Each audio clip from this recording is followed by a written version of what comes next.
As the war in Iran enters its fifth week, concerns are growing about the possibility of U.S. ground troops being deployed.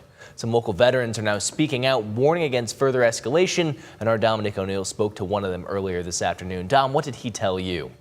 Well, Michael, while discussions continue in Washington about potentially sending more troops to Iran, some veterans say they've seen this path before and don't want history repeating itself again.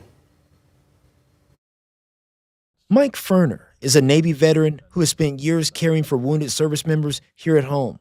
And before that, he served during Vietnam and says those experiences continue to shape how he views war today. The war in Vietnam was based on lies, and that's no secret anymore.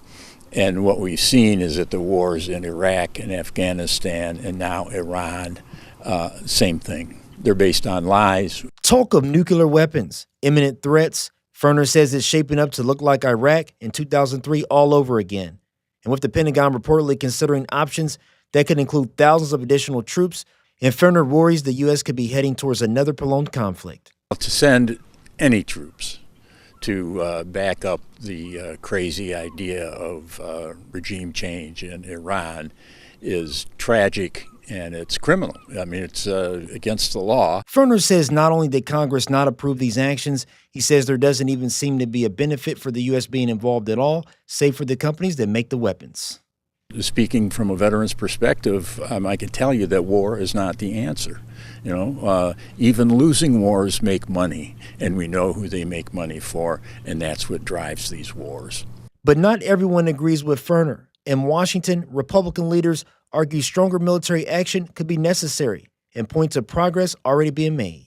I've said from the beginning I expect this campaign to last weeks, not months, and I think that's still a good estimate, but we have to see it to the end. We cannot stop early and allow Iran to have the military capability to continue to terrorize the United States and the rest of the civilized world. It's imperative that not only we take their capability down of attacking us with missiles, building nuclear weapons, and supporting proxies, but somebody's in charge of that place that does not want to do it in the future. But Ferner questions whether more involvement is justified and whether the sacrifices are worth it. Well, the biggest concern is that we don't have any business doing it. So that means any of those troops that are being sent into harm's way, including the 13 or so that have already been killed, their lives have been sacrificed for no good reason.